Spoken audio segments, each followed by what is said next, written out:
Assalamualaikum dan salam sejahtera. Saya Dayang daripada Kumpulan 2 ingin membentangkan modul interaktif Bahasa Melayu tingkatan 2 iaitu tema 2 Adab Belajar ataupun Puncak Menara daripada buku teks KSSM Bahasa Melayu tingkatan 2. Dan topik yang kami pilih ialah ayat majmuk iaitu gabungan, pancangan dan campuran.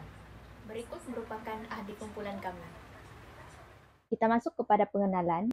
Ayat majmuk penting dalam menyampaikan idea yang kompleks dan lengkap. Dalam tema 2 buku teks Bahasa Melayu tingkatan 2 KSSM, pelajar diperkenalkan dengan ayat-ayat yang menyampaikan nilai adab belajar dan kepentingan menimba ilmu menggunakan pelbagai bentuk ayat majmuk. Kita masuk kepada objektif pembelajaran. Pertama sekali, murid akan dapat mengenal pasti jenis-jenis ayat majmuk. Kedua, membina ayat majmuk gabungan, pancangan dan campuran dengan betul. Ketiga, murid akan dapat menggunakan ayat majmuk dalam komunikasi bertulis dan lisan. Dan akhir sekali, murid akan dapat menjawab aktiviti interaktif dan kuis berasaskan ayat majmuk. Selamat pagi, nama saya Viviana Richelin Mujina.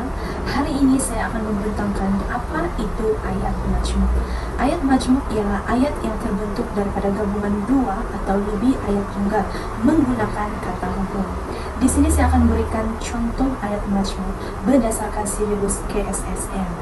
Contoh ayat, setiap orang mempunyai pilihan kerjaya masing-masing dan mereka berhak menentukan hala tuju hidup mereka. Ayat ini merupakan contoh ayat majmuk. Seperti yang kita lihat di dalam slide, ayat majmuk ini terbahagi kepada 3. Yang pertama, ayat majmuk gabungan, ayat majmuk pancangan, dan ayat majmuk campuran. Sekarang kita beralih pula kepada ayat majmuk pancangan. Ayat majmuk pancangan ini terbahagi kepada 3, yaitu ayat majmuk pancangan komplement, ayat majmuk pancangan keterangan sebab, ayat majmuk pancangan perbandingan, dan juga ayat majmuk pancangan tujuan. Di sini saya akan berikan contoh ayat majmuk pancangan komplement seperti yang kalian lihat di dalam slide. Contoh ini pun diambil berdasarkan silibus KSSM. Untuk ayat majmuk pancangan komplement, kita mestilah memahami bahawa setiap orang mempunyai pilihan kerjaya mereka sendiri. Manakala contoh bagi ayat majmuk keterangan sebab, kalian boleh lihat di dalam slide, setiap orang mempunyai pilihan kerja yang mereka sendiri kerana mereka ingin mengikuti minat dan juga keperluan hidup masing-masing. Setiap contoh ayat yang kami ambil semuanya berdasarkan silibus KSSM, sebab itu dia seperti terbalik-terbalik sahaja. Seterusnya, kita beralih pula kepada contoh ayat majmuk pancangan keterangan perbandingan. Contoh ayat, ada yang lebih selesa bekerja makan gaji walaupun pekerjaan itu mempunyai kekangan masa. Dan yang terakhir, seperti yang kamu lihat di dalam slide, yaitu ayat majmuk campuran. Contoh ayat majmuk campuran, setiap orang mempunyai pilihan kerja yang mereka sendiri kerana ada orang yang lebih suka bekerja sendiri, manakala ada orang yang lebih selesa bekerja makan gaji. Dan yang penting, dan yang paling penting ialah keikhlasan bekerja berdasarkan konsep bekerja sebagai ibadah. Sekian, hanya itu saja pembentangan daripada. Selamat sejahtera, saya Cikgu Rina akan menerangkan mengenai kata hubung penting dalam ayat-ayat majmuk mengikut kategori dan contoh tema yang ada dalam buku teks KSSM. Ayat majmuk yang pertama adalah ayat majmuk gabungan di mana menggunakan 6 kata hubung penting iaitu dan, serta, atau, tetapi, lalu, kemudian. Cikgu ulang balik, menggunakan 6 kata hubung penting iaitu dan, serta, atau, tetapi, lalu, kemudian. Okey, contoh ayat untuk ayat majmuk gabungan adalah Ali membaca buku dan Siti menonton televisyen. Okey, so ayat majmuk yang kedua adalah ayat majmuk pancangan sebab dan akibat. Di mana ayat majmuk pancangan sebab dan akibat ini menggunakan 5 kata hubung. 5 kata hubung kerana, supaya, agar, oleh sebab itu dan maka. Ada 5, cikgu ulang balik. Kerana, supaya, agar, oleh sebab itu, maka. Contoh ayat untuk ayat majmuk pancangan sebab dan akibat, dia belajar bersungguh-sungguh kerana ingin cemerlang dalam peperiksaan. Pancangan waktu. Okey, ayat majmuk yang ketiga adalah ayat majmuk pancangan waktu. Ayat majmuk pancangan waktu menggunakan 5 kata hubung yang berkaitan dengan masa. Okey, ayat majmuk pancangan waktu adalah paling mudah yang berkaitan dengan masa. Kata hubung penting dia menggunakan kata hubung yang berkaitan dengan masa. Seperti contohnya apabila, semasa, ketika, sebelum, selepas. Cikgu ulang balik, dengar betul-betul. Apabila, semasa, ketika, sebelum, selepas. Contoh ayat untuk ayat pancangan waktu.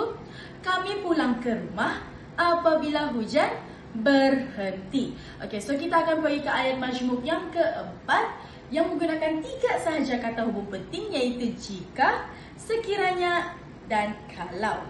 Okay, ayat panjangan syarat ini dia akan menggunakan kata hubung yang menggunakan seperti syarat-syarat. Jika, sekiranya, kalau. Contoh ayat panjangan syarat. Jika kamu rajin berusaha, kamu pasti berjaya. Okey? So ayat majmuk yang kelima adalah ayat majmuk pancangan tujuan, di mana menggunakan 2 sahaja kata hubung penting, sangat-sangat mudah, supaya dan agar. Kata ayat majmuk pancangan tujuan menggunakan 2 ayat penting, iaitu kata hubung penting iaitu supaya dan agar. Okey? Contoh ayat untuk pancangan tujuan, ayat majmuk pancangan tujuan adalah saya datang awal ke sekolah supaya tidak terlewat. Okey, so ayat majmuk yang terakhir yang menggunakan kata hubung penting 3 sahaja, iaitu pancangan perbandingan dan pertentangan. Okey, so ayat majmuk pancangan perbandingan dan pertentangan menggunakan 3 kata hubung penting, iaitu walaupun, biarpun, meskipun. 3 iaitu walaupun, biarpun, meskipun. Contoh ayat untuk ayat pancangan perbandingan dan pertentangan iaitu walaupun hujan lebat, dia tetap datang ke kelas. Okey, selesai bahagian ayat contoh kata hubung penting dalam ayat-ayat majmuk yang kita belajar. Cikgu akan menerangkan apakah contoh tema daripada buku teks KSSM. Okey, so kita di sini akan nampak bahawa ada 7 contoh tema daripada buku teks KSSM. Yang pertama adalah keluarga dan kasih sayang. Keluarga dan kasih sayang. Tema ini menerangkan antara hubungan ibu bapa dan anak serta nilai-nilai kekeluargaan.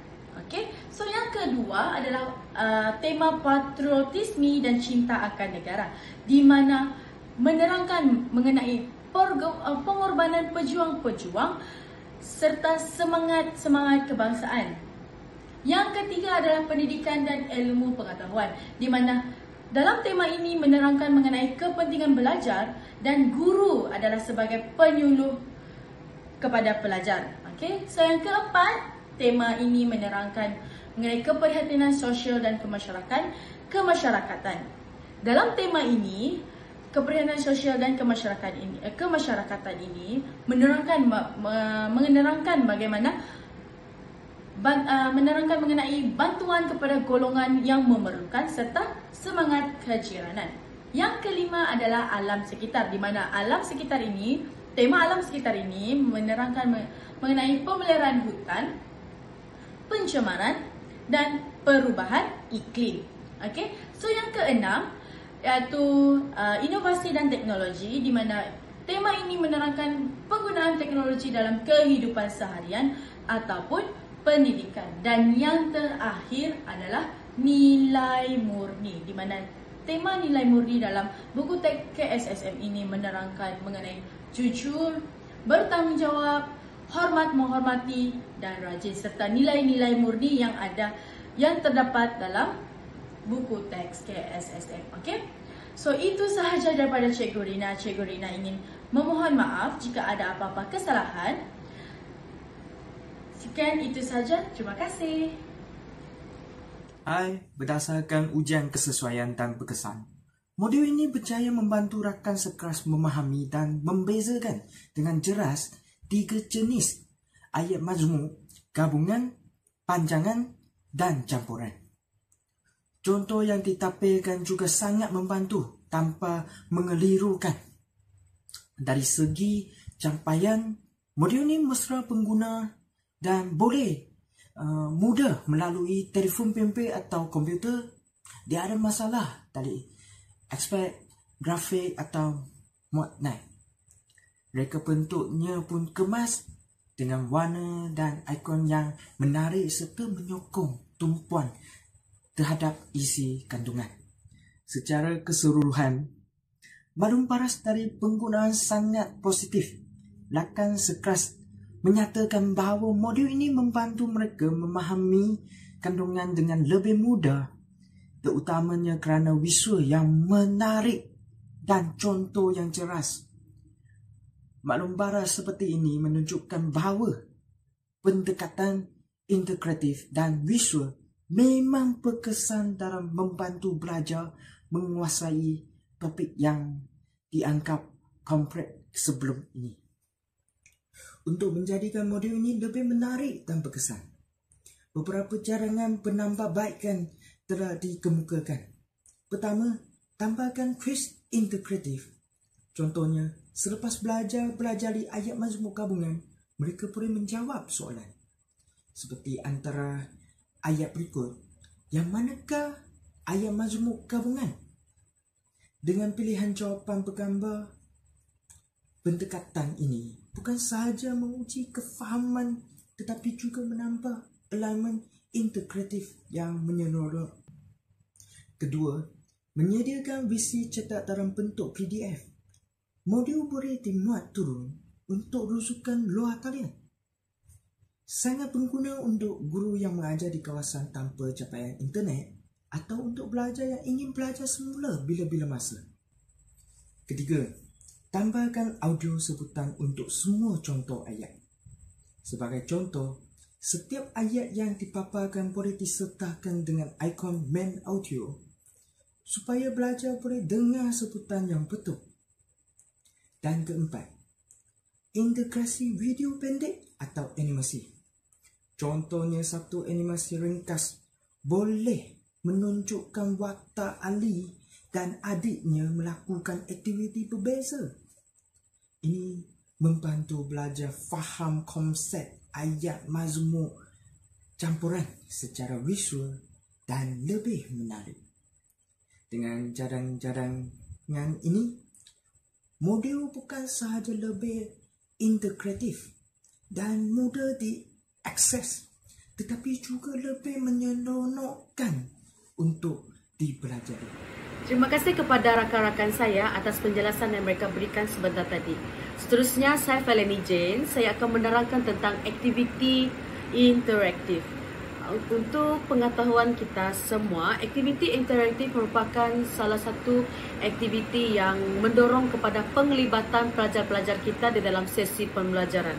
Sebagaimana yang kita tahu, jikalau tidak ada aktiviti interaktif ini, kelas kita ataupun sesi pembelajaran kita akan menjadi bosan dan kita tidak dapat menarik minat pelajar-pelajar kita untuk berada di dalam sesi pembelajaran kita.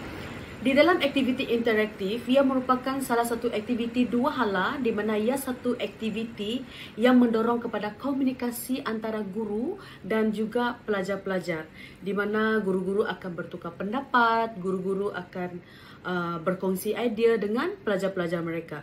Aktiviti interaktif ini juga dapat mendorong pelajar-pelajar kita menjadi lebih aktif, di mana mereka tidak hanya berdiam diri untuk menerima maklumat daripada guru semata-mata, tetapi mereka mampu untuk mendorong diri mereka ataupun guru dapat memantau pelajar-pelajar, di mana mereka dapat mengongsikan idea, memberikan pendapat dan dapat menyuarakan semasa sesi perbincangan dan sebagainya. Okey, jadi bagi saya aktiviti interaktif ini banyak manfaat, di mana seingat saya pada zaman saya masih di bangku sekolah, di sekolah menengah, saya masih diberikan guru saya sehelai kertas A4 untuk menyiapkan aktiviti selepas pembelajaran, di mana ada pelbagai aktiviti soalan-soalan yang akan diberikan oleh guru saya pada zaman dahulu. Jadi pada zaman sekarang, bagi saya, kita dikelilingi dengan teknologi yang canggih, platform-platform yang pelbagai, di mana kita sebagai guru hanya perlu untuk menerokai platform-platform tersebut supaya kita mampu menjadikan bilik darjah kita lebih seronok, pembelajaran kita lebih seronok, ataupun bilik darjah kita tidak membosankan. Jadi bagi saya, dengan kepelbagaian platform yang kita gunakan di dalam kelas, mampu untuk menarik minat pelajar-pelajar kita untuk turut serta dalam sesi pembelajaran kita. Okey, jadi seperti contohnya platform Kahoot, platform video YouTube pun boleh digunakan di dalam kelas, video-video ringkas, ada gambar-gambar yang berkaitan tentang pembelajaran kita dan sebagainya. Jadi bagi saya, kita boleh memanfaatkan platform ini untuk membantu kita, menjadikan salah satu alat bantu kita di dalam kelas kita. Okey, seterusnya ini adalah salah satu contoh aktiviti interaktif yang kumpulan kami pilih, iaitu aktiviti kuis. Bagi saya, kuis ini mampu memberi ruang kepada kita sebagai guru untuk menilai pemahaman pelajar kita secara terus melalui kuis ini. Contohnya di sini kita dapat lihat screenshot contoh-contoh soalan yang kumpulan kami pilih, di mana platform ini terus memberikan jawapan kepada pelajar-pelajar kita akan kesalahan ataupun kesalahan cara mereka menjawab, ataupun jawapan yang betul, jawapan yang salah, dan pelajar akan terus dapat untuk mencatat kesalahan ataupun memperbaiki kesalahan yang mereka lakukan.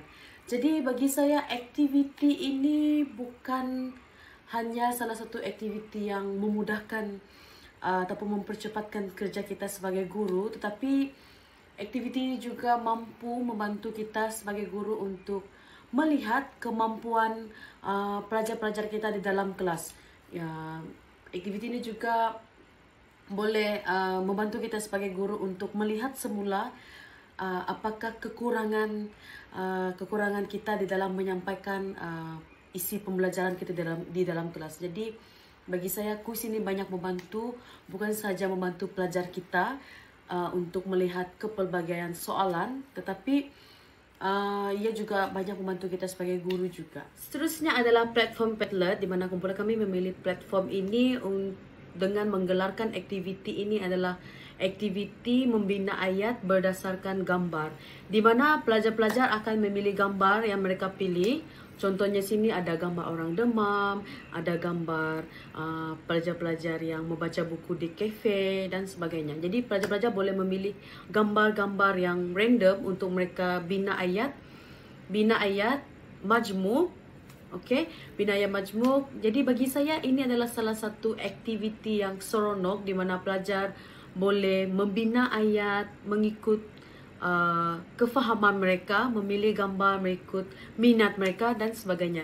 Jadi aktiviti sebegini dapat membantu pelajar-pelajar kita untuk melihat contoh-contoh cara-cara rakan-rakan mereka menjawab soalan, cara-cara rakan-rakan mereka membina ayat. Jadi bagi saya, ini adalah salah satu aktiviti di mana mereka dapat memberi pendapat, dapat mengkongsikan idea berdasarkan kefahaman mereka dan melihat contoh-contoh rakan mereka. Jadi melalui penggunaan teknologi, bagi saya ia menjadikan pembelajaran kita di dalam kelas menjadi lebih menarik, lebih interaktif dan responsif, kerana ia dapat memenuhi keperluan murid kita pada zaman abad yang ke-21 ini. Jadi melalui dua aktiviti yang kumpulan kami pilih, bagi saya ia mampu membantu murid kita untuk memahami struktur ayat majmuk dengan lebih mendalam, di mana mereka memahami ayat majmuk itu melalui pendekatan visual, melalui lisan, melalui pelbagai aktiviti yang kita lakukan di dalam kelas. Jadi bagi saya modul ini akan menyokong keberkesanan pengajaran dan pembelajaran bahasa Melayu kita melalui integrasi teknologi yang realistik, yang mudah dicapai, dan bagi saya ia salah satu platform ataupun modul yang mesra pengguna. Diharapkan para guru-guru, bakal guru-guru dapat memanfaatkan platform-platform yang canggih, yang pelbagai untuk kita teroka, supaya kita sebagai guru dapat menjadikan bilik darjah kita lebih menarik dan dapat menarik minat pelajar-pelajar kita di dalam kelas.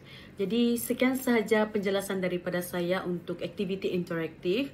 Seterusnya saya serahkan kepada rakan saya. Sekian, terima kasih. Sepanjang membangunkan modul ini, kami belajar banyak perkara baru. Kami dapat asah kreativiti, tingkatkan komunikasi visual, dan yang paling penting, belajar bekerjasama sebagai satu pasukan. Melalui ujian pengguna pula, kami dapat maklum balas yang sangat berguna. Ia membuka mata kami tentang pentingnya interkreativiti dan susun atau yang sesuai untuk pembelajaran. Tak lupa juga, pengalaman ini melatih kami menggunakan teknologi awan seperti Canva. Serius, bukan saja seronok, tapi sangat membantu dalam hasil dan bahan pengajaran yang menarik dan berkesan.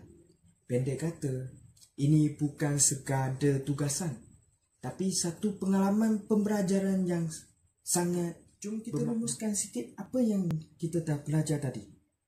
Ayat mazmum ni sebenarnya cuma gabungan dua atau lebih ayat tunggal jadi satu ayat yang lebih panjang dan lengkap. Ada 3 jenis utama: ayat mazmum gabungan, panjangan dan campuran. Kenapa penting nak tahu semua ni?